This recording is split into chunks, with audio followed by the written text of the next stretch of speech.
الغسالات عندنا نوعين، نوع الفرونت لود اللي هي نحط فيها الهدوم من قدام، ونوع التوب لود اللي نحط فيهم الهدوم من فوق.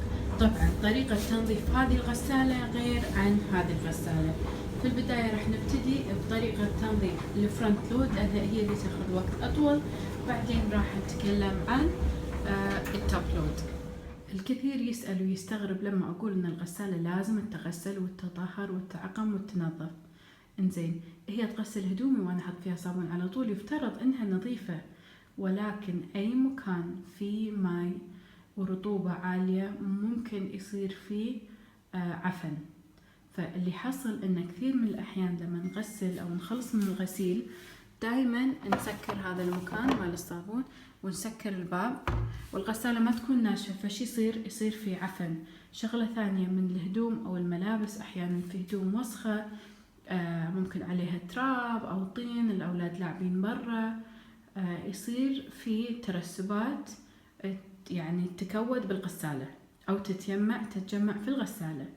والشغلة الثالثة صابون الغسيل اللي نستخدمه هم يسوي ترسبات داخل الغسالة. الشغلات اللي راح احتاجها علشان ننظف الغسالة: كلوروكس، بيكنج صودا، فينيجر ابيض او خل ابيض، باكيت، خرجة بيضاء او منشفة بيضاء طبعا بس حق الغسيل، فرشة وسفنجة. في 3 اماكن اساسية راح نتكلم عنها او 4. اول شيء عندنا واسهل شيء للتنظيف المكان اللي نحط فيه الصابون ومطري الملابس، راح نفتحه بهالطريقة. طبعا على حسب غسالتكم شلون، ممكن نفسي يطلع كذي، ممكن طريقة ثانية، لازم تتأكدون من طريقة غسالتكم. بعد ما أخلص من تنظيف هذا الجزء أركبه وأخليه أنطر ينشف. بعدين راح ننظف هذا المكان اللي داخل، لأنه مثل ما أنتم شايفين يصير فيه ترسبات من الصابون، وممكن يصير فيه عفن إذا المكان ظل رطب وما تهوى. وبعدين إني حق هذا الجزء، طبعا هذا اللي مسبب أزمة حق الجميع لما تشوفون هني. طبعا في ناس راح يكون هذا المكان عندهم وسخ أكثر، في ناس أقل.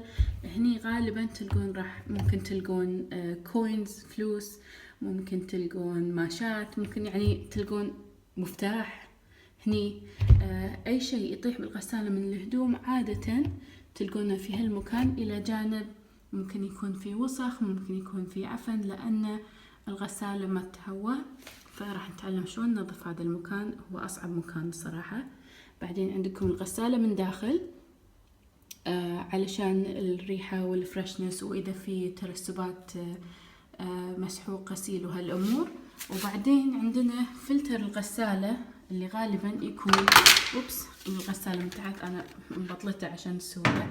نشيل هذه القطعة، بعدين راح تشوفون إنه هذا هو الفلتر، راح نفتحه نطلع الماء وننظفه. طبعا هذا مو وسخ ولا هذا، الغسالة لأنها حديد هذه طبقة صبغ، فمع الرطوبة ومع الوقت ممكن يصير عليها صدى، في له صبغ خاص تصبغونه وخلاص ترد كأنها جديدة، بس هذا يعني أبدا ما يسبب أي مشكلة. المهم النظافة. والحين أول مكان راح ننظفه هذا المكان، راح نشيل أي شيء طايح، راح ناخذ سفنجة شوي مع ماي ونحاول نغسله شوية، ممكن صابون، ونغسله حسب الوسخ اللي مترسب داخل. وبعدين ناخذ فرشة أسنان ونحاول ننظف الباجي. طبعا عندكم هذا الجزء هني اللي هو فيه فلاتر الماي، بالفرشة راح ننظفه كله نظفة عدل. راح تلاحظون ان بعض الاحيان لما تنظفون هذا المكان بالسفنجة وبالفرشة وبالصابون راح يظل في مثل الوسخ او كذي بقع. شنو راح نسوي؟ راح ناخذ كلوروكس وماي دافي، راح نحط هني خلطة كلوروكس 50% 50%، يعني نفس كمية الكلوروكس راح نحط ماي، راح ننقع في الفوطة البيضاء أو المنشفة، وبعدين راح نجيبها ونحطها داخل هذا المكان في الغسالة.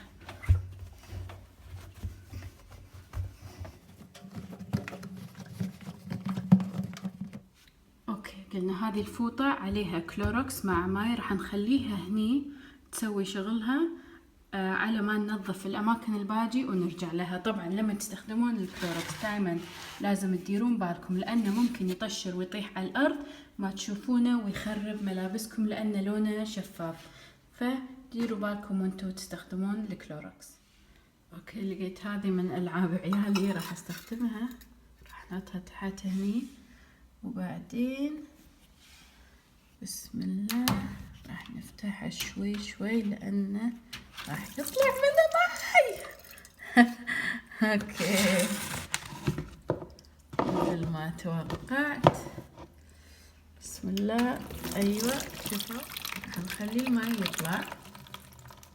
نفتح نفتح نفتح. ادري شنو البلاوي اللي داخل الصراحة.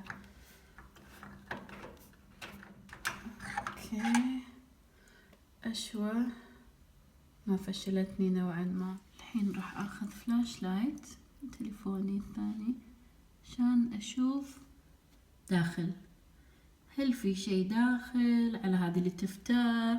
ممكن تلقون خيوط من الهدوم، ممكن تلقون شعر، كله تنظفونه.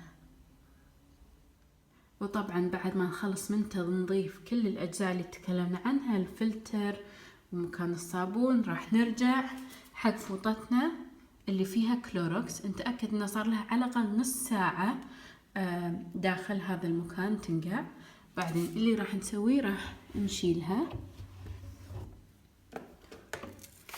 ونسكر الغسالة ونشغلها على سايكل بس ماي، بدون أي صابون بدون ولا شيء، بس ماي.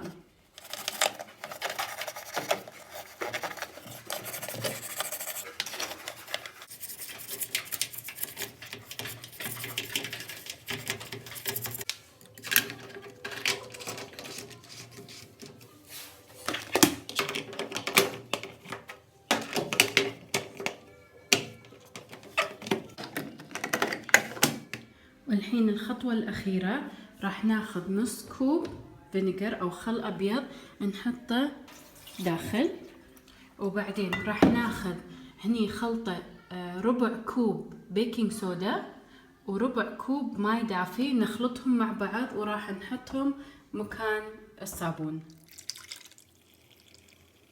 اوكي الحين ابي اعلى درجة حرارة.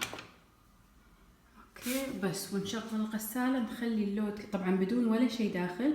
حطينا الفينيجر والبيكنج صودا، وخلطة الفينيجر والبيكنج صودا تذوب اي ترسبات وتشيل الروائح وتنظف وتطهر وتعقم كل شيء. فالحين راح نشغلها ونخليها لما تخلص. الحين شلون اتفادى انه بالمستقبل غسالتي ما تصير في ريحة، ما فيها فنجس او عفن والامور؟ لازم نتأكد انه نخليها تنشف. يعني لما نخلص من الغسيل نخلي الباب مفتوح والدرج هذا مفتوح علشان الاماكن اللي فيها ماي وهالامور تهوى وتنشف عدل من داخل. الرطوبة هي اللي تسبب عفن، هي اللي تسبب الريحة الكريهة، فدائما بطلوا الباب وخلوها تهوى. وطبعا في خطوة نسيت اقول لكم اياها، انه راح نمسح الغسالة من برا وبس. هذا الشيء لو تسوونه مرة بالشهر غسالتكم راح تتم معاكم عمر، غسيلكم راح يكون من اروع ما يكون، نظافة، ريحة، فريشنس، وسلامتكم. ان شاء الله استفدتوا وكانت الطريقة سهلة وبسيطة. بالنسبة حق الغسالة التوب لود في لها جزئين اساسيين اللي هما الحوض واحد، وهذا اللي نحط فيه فابريك سوفتنر اثنين. مثل ما انتم شايفين زوم عيالي كان عليهم ستيكر انشلع لصق على الغسالة، فبس ننظف هذا، ننظف الحوض من داخل.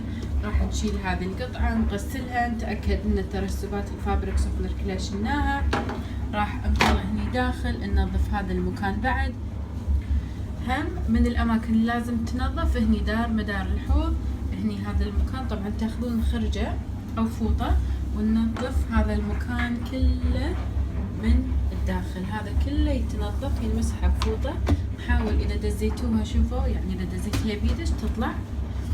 تنظفونها من هني كلها. ما تحتاج كلوروكس إلا إذا حسيتوا إنها وايد مو نظيفة، ممكن تشغلونها مع شوية كلوروكس أول مرة. ثاني مرة تسوون رنس مع خلطة البيكنج صودا والفينيجر، تصبونه داخل وتشغلون الغسالة وذات ست.